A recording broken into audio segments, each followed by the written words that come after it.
सम्मानीय विधायक महोदय और परम सम्मानीय गंगापुर सिटी जिले के वासियों, मैं आपके सामने चंद बातें रखना चाहता हूं जो सुनी सुनाई नहीं है, ना किसी वक्ता ने इस मंच से कही है। मैं खुद अपनी बातें खुद पसंद करता हूं और तभी उनको बोलता हूं, वरना नहीं बोलता।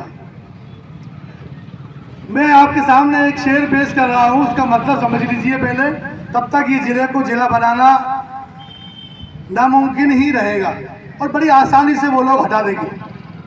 और क्यों हटा देंगे तो मेरे शेर को सुन लीजिए आप कि मिलकर बैठोगे तो और निखर जाओगे, मिलकर बैठोगे तो और निखर जाओगे, वरना तिनके की तरह बिखर जाओगे, वरना तिनके की तरह बिखर जाओगे। अजीज साथियों, ये किसी जात पात का, किसी धर्म का कोई मसला नहीं है। या हिंदू मुस्लिम सिख ईसाई आपस में हम क्या है, भाई भाई। और जब तक हम भाई भाई नहीं रहेंगे तब तक हम किसी मंजिल तक नहीं पहुंच सकते। मंजिल तक पहुंचने के लिए एकजुटता बहुत जरूरी है। नेता को ताकत देने के लिए हम सबका योगदान बहुत जरूरी है। तो मैं अपनी बात को शुरू करता हूं इस अंदाज में कि अगर खामोश रहता हूं तो गैरत मार डालेगी, अगर खामोश रहता हूं तो गैरत मार डालेगी, अगर सच बोल दूंगा तो हुकूमत मार डालेगी, अगर सच बोल दूंगा तो हुकूमत मार डालेगी। बहुत होशियार रहना है, बहुत होशियार रहना है सभी हिंदू मुसलमान को, बहुत होशियार रहना है सभी हिंदू मुसलमान को। लड़ाकर आपस में ये सियासत मार डालेगी, लड़ाकर आपस में ये सियासत मार डालेगी। ये ध्यान भटकाने का काम कर रहे हैं ये साथियों। ये पर्ची वाली सरकार जो पहली बार पर्ची से उत्पन्न हुई है,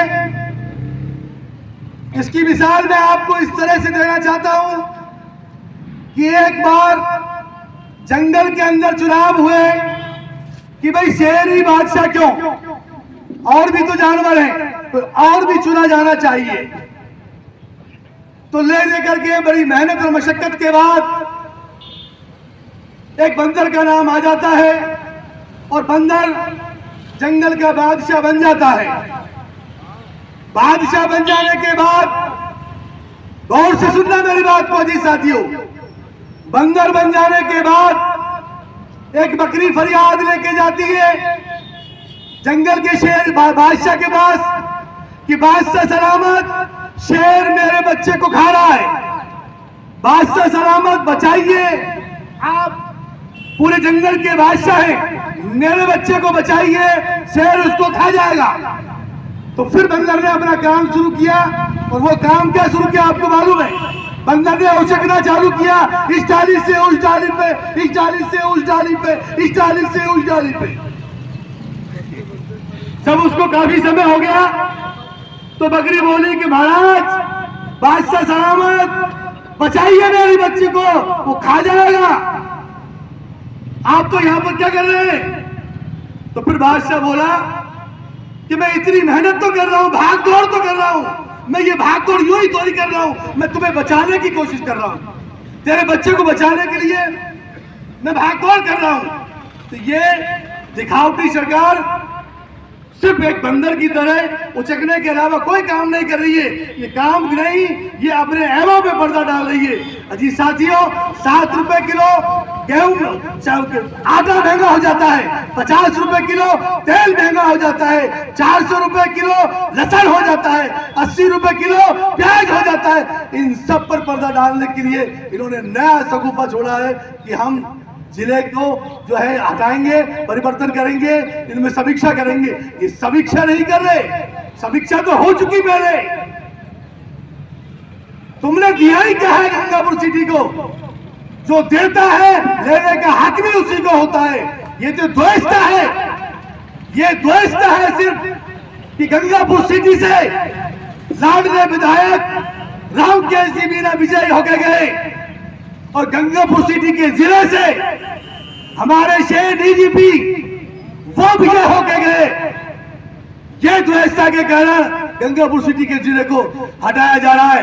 लेकिन ये ध्यान रख लीजिए, भजन लाल जी सरकार, बीजेपी की सरकार, हम आपको बतला देना चाहते हैं कि गंगापुर सिटी के जिले कलेक्टर कार्यालय पे जिला लिख दिया गया है और अब किसी माई के नारे में दम नहीं है जो इस जिले को हटा सके। और ये हटेगा तो मैं कसम उठा के कह रहा हूं कि ये गंगापुर सिटी की जनता के खून से मिट के हटेगा। अब अगर हटाने की हिम्मत है तो आइए, आगे बढ़िए और हटा के देखिए। गंगापुर सिटी को कमजोर समझने की जरूरत ना करें, ऐसी गलती ना करें। और ये धरना जब तक नहीं हटेगा, जब तक कलेक्टर साहब के माध्यम से सरकार का स्पष्टीकरण नहीं आ जाए कि गंगापुर सिटी का जिला यथावत रहेगा।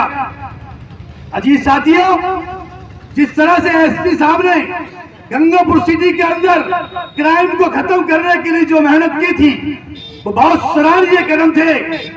इसमें का कारोबार खत्म किया उन्होंने, अपराधियों को अंदर डाला उन्होंने, चोरों को बंद किया उन्होंने।